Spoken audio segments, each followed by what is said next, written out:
Meus irmãos e irmãs, graça e paz. Prazer enorme estarmos juntos mais uma vez para estudarmos a santa palavra do Senhor. Eu estava aqui deixando alguns lembretes para você. Primeiro, a nossa lição, que é a rebelião de Absalão, lição de número 12. Mas antes de começar a nossa aula, nós não podemos deixar de lembrá-lo de inscrever-se no canal ADMP TV, deixar o seu like nesse vídeo, que isso valoriza bastante o nosso trabalho, fazer o seu comentário e principalmente compartilhe com todos aqueles que amam a palavra do Senhor, o seu estudo e a sua meditação. Nós contamos com o seu apoio e com sua orientação nesse sentido. Bem-vindo e bem-vinda, o programa Escola Bíblica Dominical já está no ar. A lição de número 12, como nós acabamos de falar, tem como título a rebelião de Absalão. Nós estamos finalizando o nosso ano e estamos encerrando mais um trimestre pela misericórdia e graça de Deus. O nosso textuário diz: e desta maneira fazia Absalão a todo Israel que vinha ao rei para juízo. Assim, furtava Absalão o coração dos homens de Israel, segundo Samuel, capítulo 15, versículo 6. A nossa verdade prática nos diz o seguinte: a rebelião revela uma natureza depravada e apóstata contra Deus, visando apenas propósitos que contrariam a perfeita vontade divina. A nossa leitura bíblica em classe encontra-se em 2 Samuel, capítulo 15, do verso 1 ao verso de número 18, que é basicamente a narração desse episódio envolvendo Davi e o seu filho Absalão. Aliás, assunto que nós estaremos meditando bem agora. Nós vamos seguir a ordem da revista, tá? Para ficar mais fácil de você, professor, professora, e também você, aluno, seguir a nossa lição. Então, o primeiro tópico nosso chama-se o homem Absalão, e nós vamos começar por ele. Nós vamos começar então pelo primeiro tópico, que é uma descrição de Absalão, o homem Absalão. Queridos, provavelmente seu professor, professora, você já deve ter falado um pouco sobre Absalão na aula passada. A aula passada, o tema era as consequências dos pecados ou do pecado de Davi. E você se lembra que Davi se arrepende de ter matado Urias e ficado com sua esposa Batseba. Entretanto, apesar de ter o perdão de Deus, a espada de Deus não saiu da casa de Davi. Ou seja, Deus deixa Davi sentir o peso das consequências do seu ato. Muito bem, uma dessas consequências foi a tragédia que envolveu um filho de Davi, cujo nome era Aminon, alguns chamam de Amon, e Tamar, que era meia-irmã de Aminon. Na verdade, tanto Absalão quanto Tamar eram netos do rei de Gesur. É bom deixar isso aqui claro, porque nós vamos começar traçando um perfil biográfico de Absalão, para nós entendermos o porquê de acontecer tudo o que se sucedeu ao longo de nossa história. Muito bem, tanto Absalão quanto Tamar, que era a sua irmã, eram netos do rei de Gesur. Gesur não era uma terra pertencente ao povo prometido, não era nenhuma das tribos, mas Davi fez uma coisa muito comum naquela época, que era o casamento diplomático, quando alguém se casava com a filha ou com o filho de um outro rei, para estabelecer vínculos de comércio, vínculos diplomáticos entre as duas nações. Absalão, na verdade, em ordem, é o terceiro filho de Davi. Terceiro filho de Davi. E a revelação de Absalão surge na Bíblia Sagrada no episódio que envolve justamente Tamar e o irmão Aminon. Eu não vou prolongar nessa história, porque em tese ela deveria ter sido abordada na aula passada e não é o núcleo do que nós queremos agora. Mas resumidamente, o que acontece é que Aminon, meio-irmão de Tamar, se apaixona perdidamente por Tamar. A Bíblia diz, inclusive, que ele sente uma forte atração ou impulso sexual por Tamar, uma coisa que era uma aberração, um crime e um pecado hediondo aos olhos de Deus. Mas Aminon estava tão transtornado e consumido por esse desejo que ele pede para que Davi, ele se finge doente, pede para que Davi mande Tamar para que ela faça alguns bolos para ele, e quando Tamar vai à casa de seu meio-irmão Aminon, ele se apodera dela e a estupra. Essa é uma história terrível. E diz a Bíblia Sagrada que quando ele consome o ato do estupro, ele odeia Tamar com mais força do que ele a amou, e ele a expulsa, ele não a aceita mais. Nessa hora, e aí repito, foi algo que imagino eu, vocês comentaram na lição passada, começa mais um dos erros de Davi, que se mostrou um pai falho e fraco dentro do seu lar, porque ele não pune Aminon. Ele com certeza fica sabendo o que aconteceu, até porque Tamar entra em depressão, e Absalão, que era irmão de Tamar, traz ela para dentro de sua casa e dá a ela um lar, um abrigo. O que Davi faz? Davi não faz nada. Davi fica inerte, um rei fraco como pai. Aliás, cá entre nós, parece que era uma maldição dos líderes de Israel serem excelentes governantes, mas péssimos pais, pensando aí em toda a ascendência, desde o tempo dos juízes até chegar na monarquia estabelecida naquela terra. Muito bem, o fato é que entre o episódio envolvendo, vamos traçar uma linha do tempo aqui, entre o episódio envolvendo Aminon e Tamar e o ato de Absalão, transcorre-se 2 anos.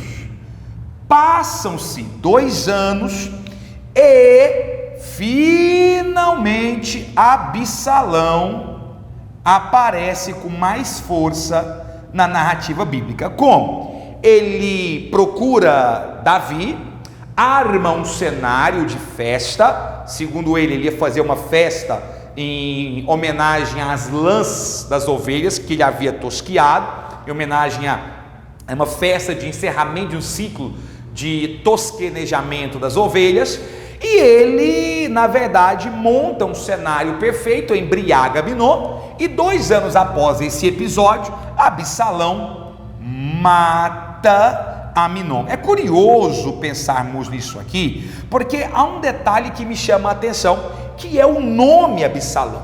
Nós sabemos que este nome, Absalão, significa pai da paz, e também é de nosso conhecimento que normalmente o judeu punha um nome no seu filho, meio que profetizando o que ele seria. Agora, fragorosamente, Davi fracassa nesse ponto, porque Absalão poderia ter muitos predicados, mas ser pacífico com certeza não era um deles. Entretanto, o nome dele significa pai da paz, um belo nome por sinal. Absalão mata Aminon como? Ele o embriaga e fala para os seus servos o matar, ou seja, ele é um mandante do crime. Há aqui um período grave, Absalão mata o seu próprio meio-irmão, e Davi amava muito Aminon. Prova disso é que acontece duas coisas. Primeira coisa é que Davi não puniu Aminon durante esses 2 anos pelo crime que ele cometeu contra Tamar. Ele deveria ter pagado a sua culpa, não pagou. Segundo, Absalão sabe que se ele voltar para a presença de Davi, ele será punido. Então o que ele faz? Ele foge. E para onde ele foge? Ele foge justamente para Gesur, terra do seu avô, porque ali ele sabia que ele teria uma segurança. Lá nessa terra de Gesur, Absalão fica durante 3 anos, até que um comandante de Davi, cujo nome é Jonadab, ele arma toda uma jogada para que Absalão volte para a presença do rei.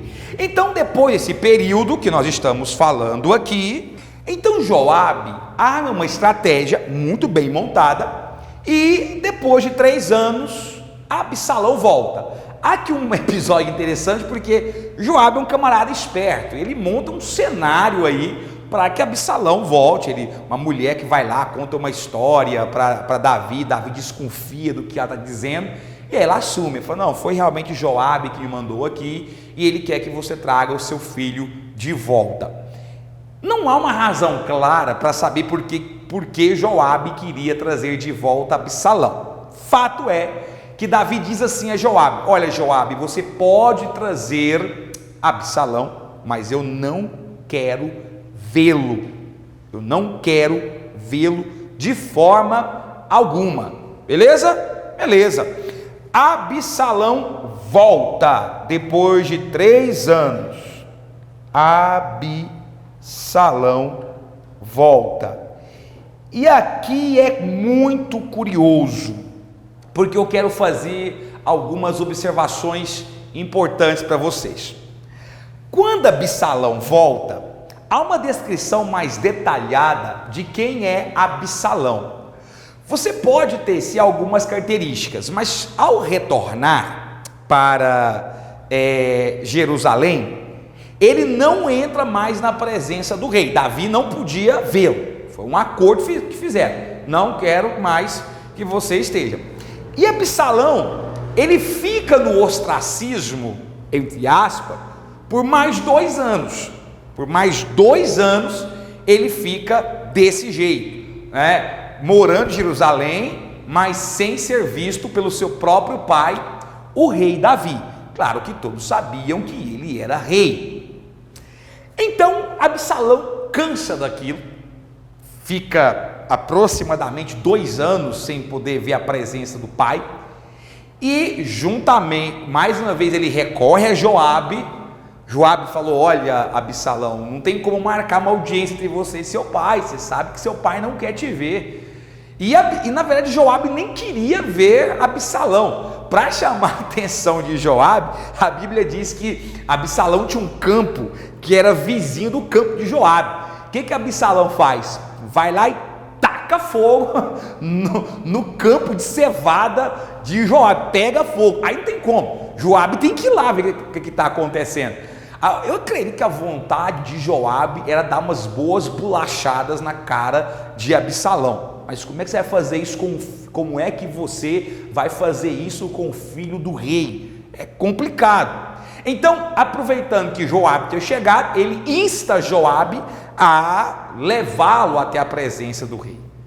Ok, Joabe consegue uma audiência. Absalão chega diante de Davi e diz: pai, por que o senhor me trouxe de volta, se o senhor não quer me ver? Se o senhor não quer me ver, por que o senhor me trouxe de volta? Então agora manda me matar, manda matar. E naquela hora, a Bíblia diz que Davi dá um beijo no rosto de Absalão. Olha, a gente até pode falar que Davi perdoou, mas eu particularmente confesso para os irmãos que eu acho que não houve liberação de perdão ali. Houve uma tolerância de Davi para com Absalão. Ou seja, Davi meio que aceita Absalão de volta à corte, de volta à sua presença, mas ainda rancoroso pela morte de Aminon. Isso é problemático. Mais uma falha de Davi, alimentar o rancor de Absalão, porque foram 2 anos sem ver o filho. Depois de 2 anos sem ver o filho, ele perdoa o filho mais ou menos. Só que aí Absalão resolve lançar mão do seu carisma. Veja bem, primeira coisa, a Bíblia deixa bem claro que Absalão era, vamos lá, extremamente formoso, bonito, cabra bonito. Além de Absalão ser bonito, ele era carismático,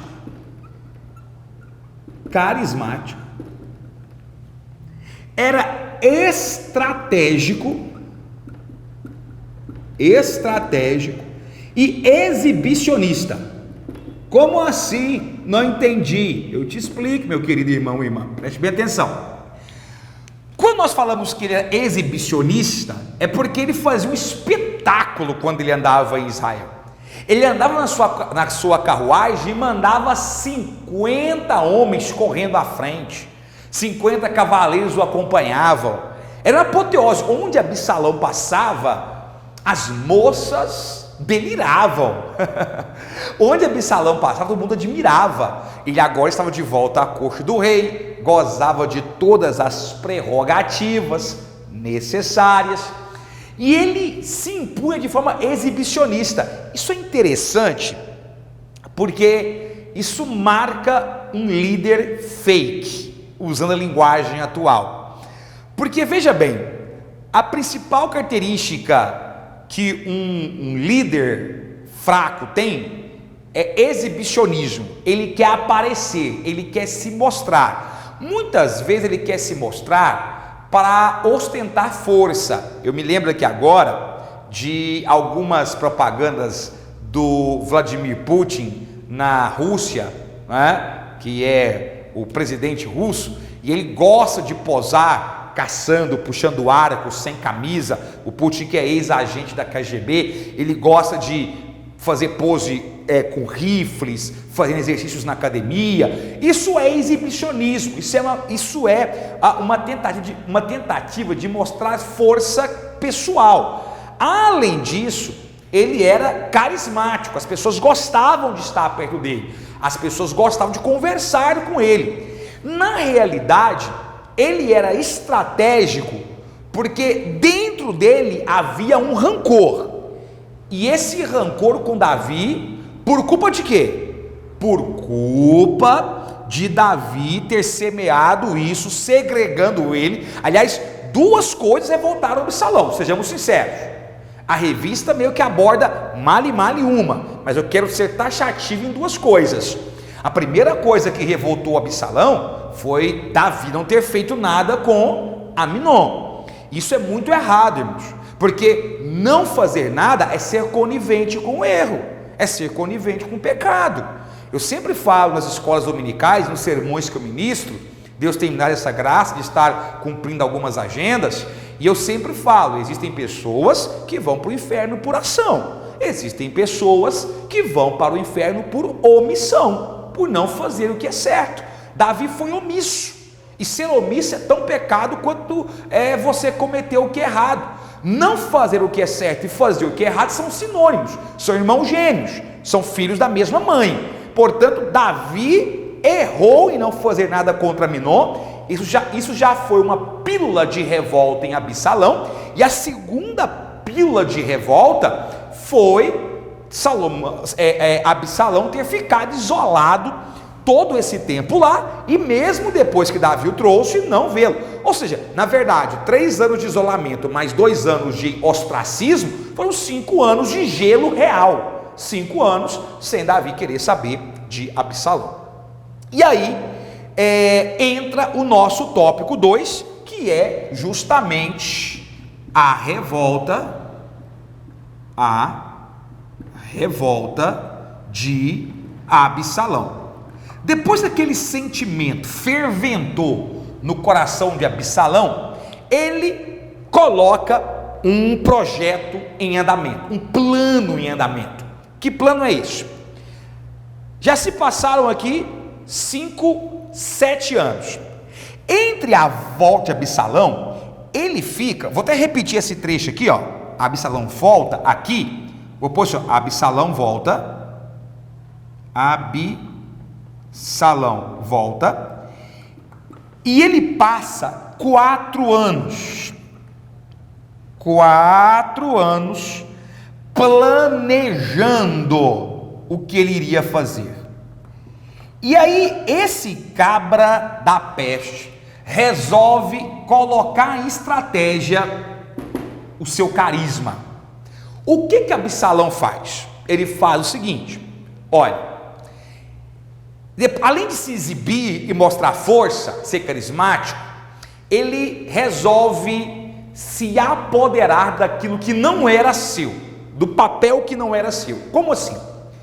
O rei nessa época ele exercia a função administrativa e judiciária, ou seja, ele também trabalhava com a parte de como fosse juiz de causas, né, de sentenças daquela época.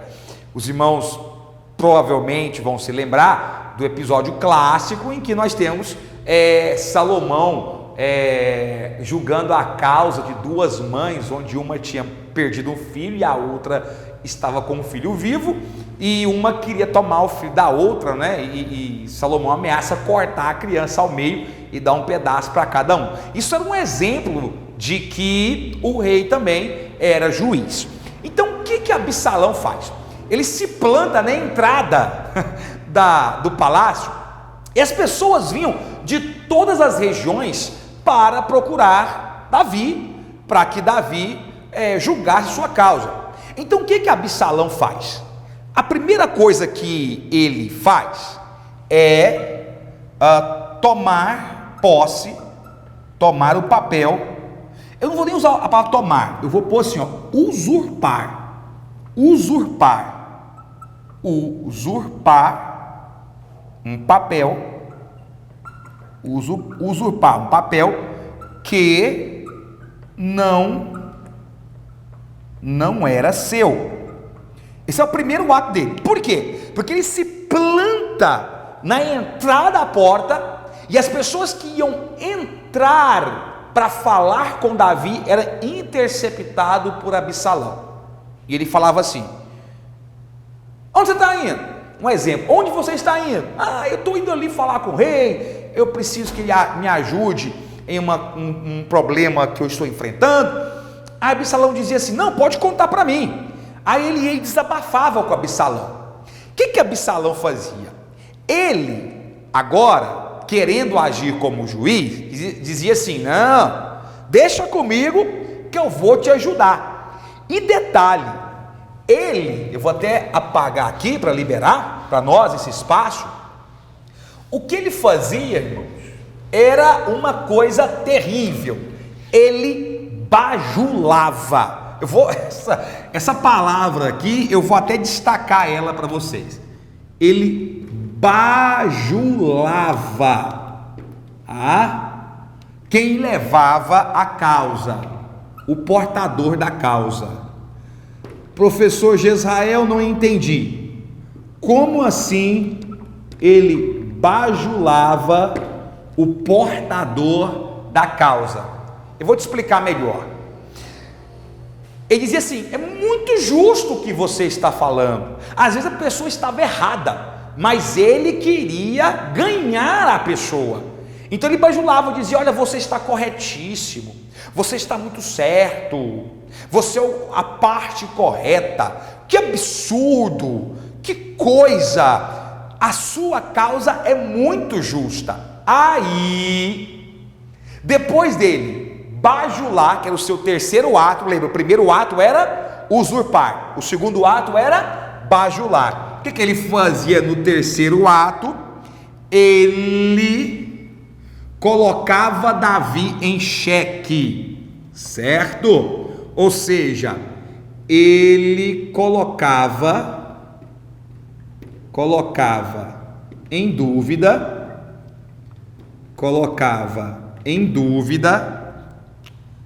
a autoridade de Davi. Como assim? Ele falava assim, olha, a sua causa é muito justa, bajulava, mas eu duvido que o rei vai te dar causa, eu duvido que o rei vai atender você. Se eu fosse o rei,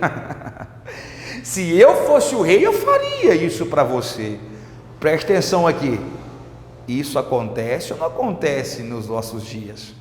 As pessoas que querem derrubar as outras se colocam na posição dos outros e contestam as decisões da liderança baseada em pura bajulação.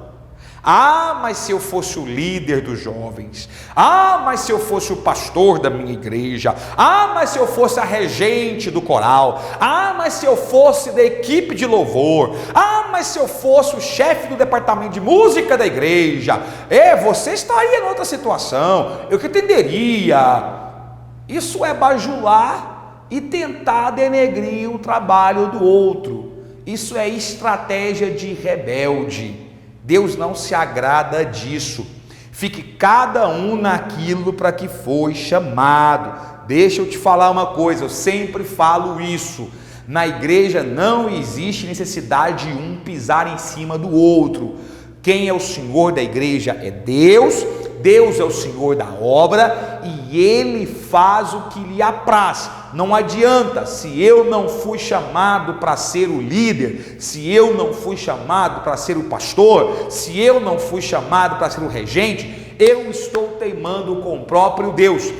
Mas eu tenho chamado e ela está me podando. Deixa Deus julgar a tua causa, porque senão você vai estar caindo no mesmo problema de Absalão. Absalão fazia o quê?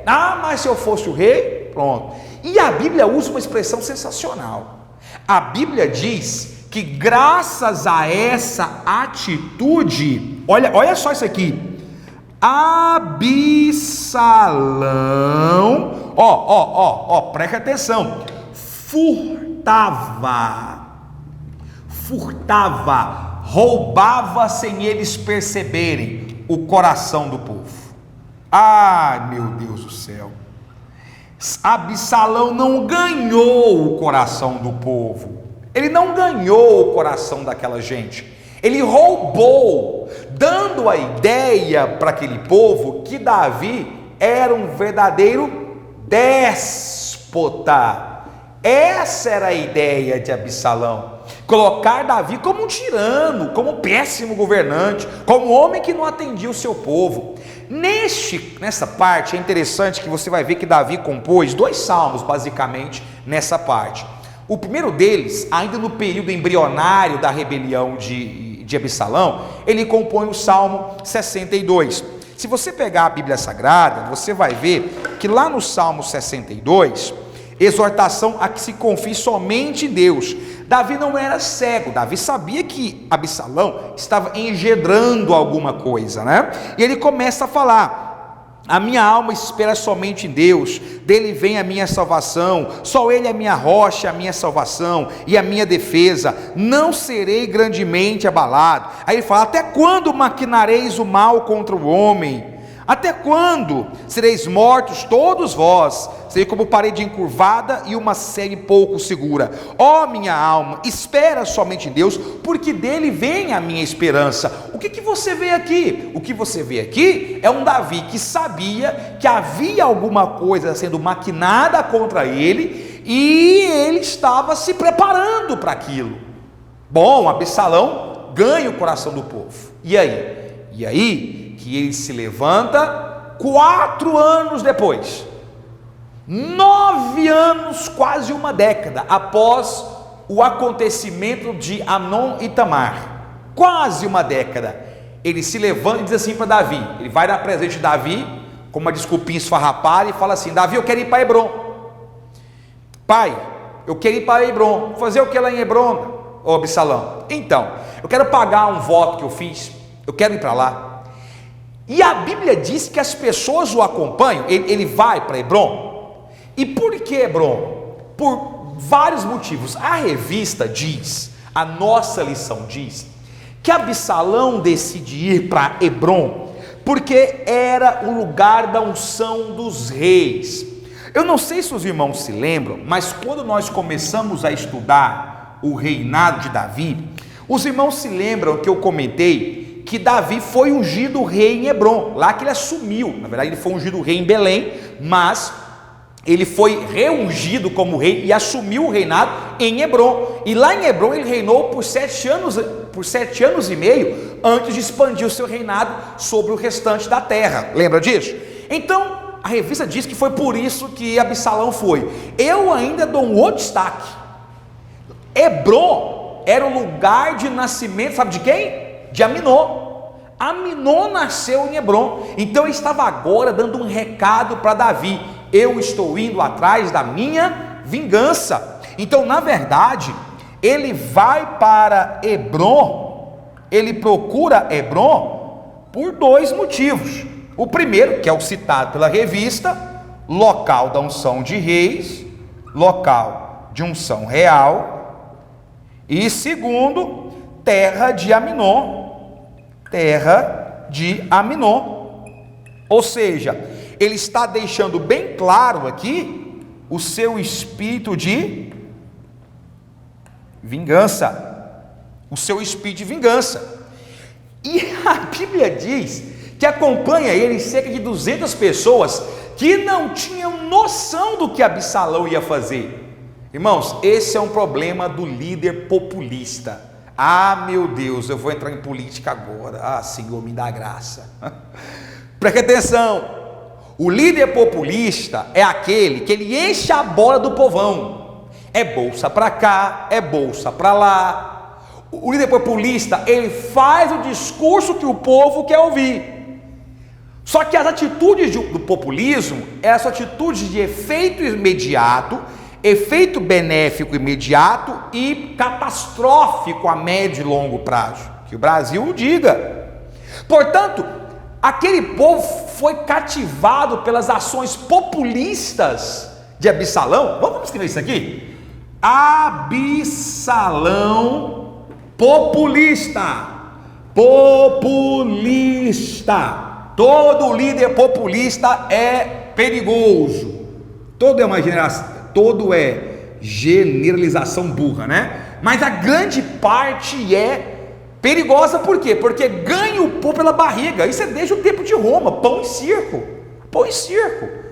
Dá diversão e dá comida que o povo aceita tudo. Era assim que Roma dominava os povos.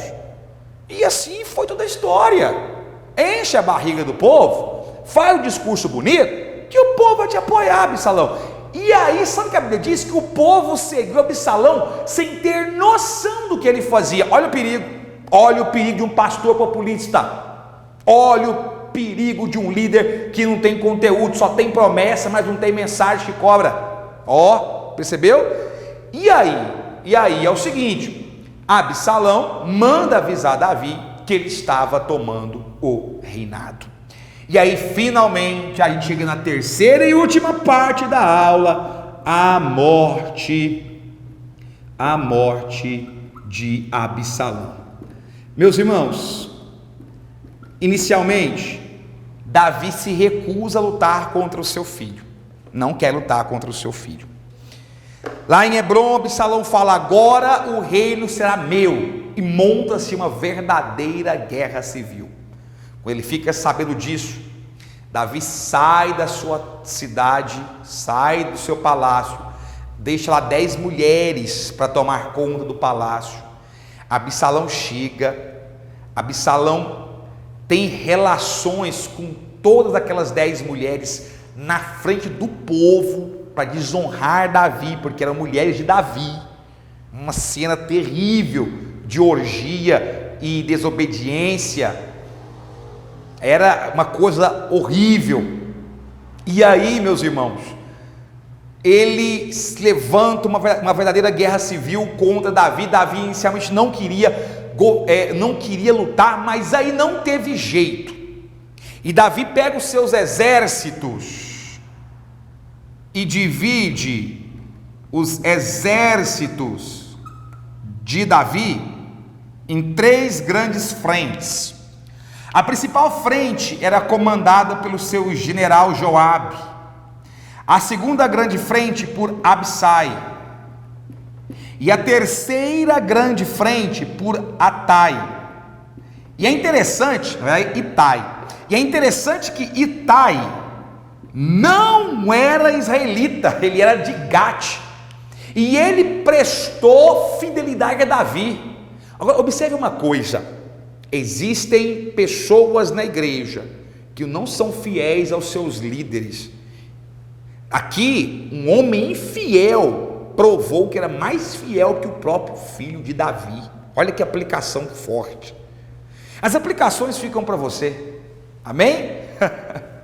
O fato é que esses exércitos começam a obter vitórias sobre Absalão.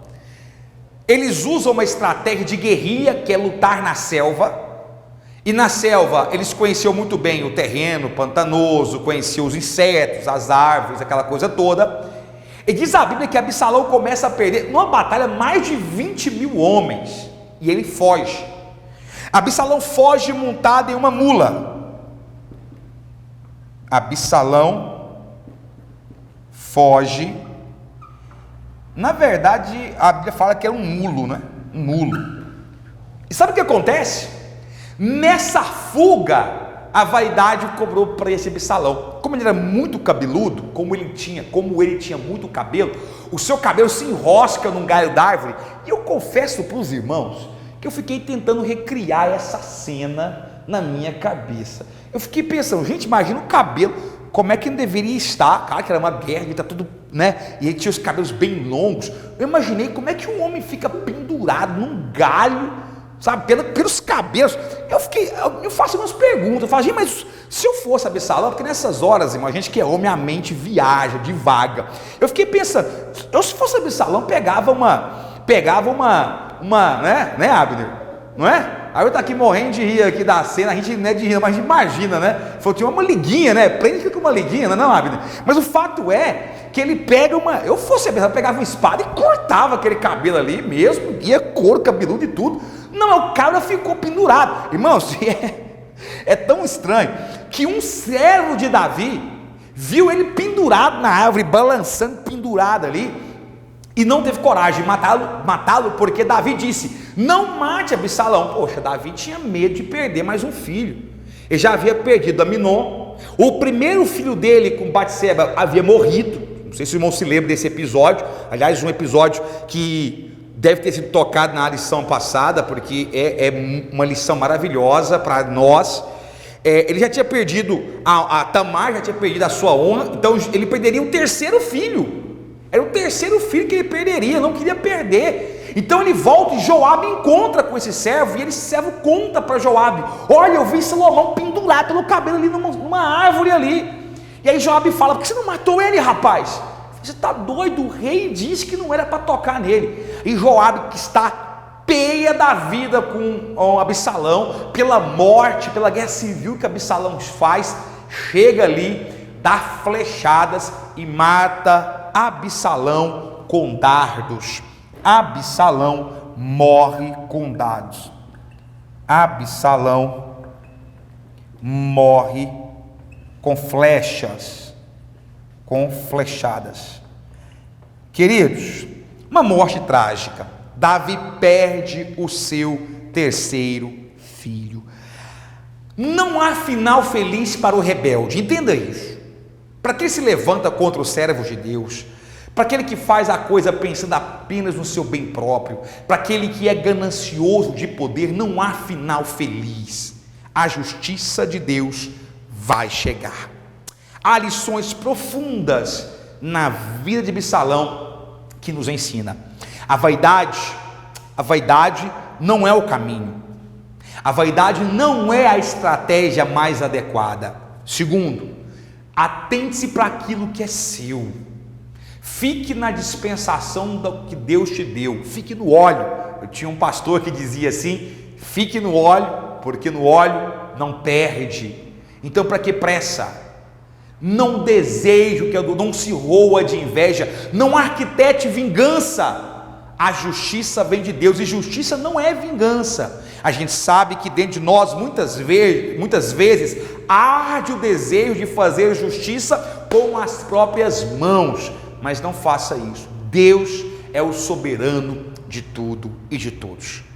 Medite na biografia de Absalão, leia a história, assista a aula, medite nas aplicações que você pode tirar, até porque, meus irmãos, uma coisa importante: o papel de nossa videoaula não é te dar a aula pronta, tá? O papel da nossa videoaula é te dar bases para que você monte a sua aula com o seu DNA, com a sua característica. Por isso que eu disse que a aplicação é sua e na sua realidade, na realidade da sua igreja, da sua comunidade. E o programa Escola Dominical tem o orgulho de ajudar em relação a isso. E por falar nisso, nós vamos ficando por aqui. Nossa aula chega ao final. Queremos louvar a Deus pela sua vida, de você que nos acompanha semanalmente. Queremos pedir perdão pela semana passada em que nós não estivemos aqui. Se sentiu saudade? Deixa like 4 vezes aí, com 4 contas diferentes. Divulga para 78 pessoas no mínimo, tá? Compartilhe e ore por esse projeto, ore por esse programa, queridos. Precisamos mais do que nunca de vossa intercessão. Que Deus em Cristo Jesus continue te iluminando e prosperando a sua vida sempre mais. Amém.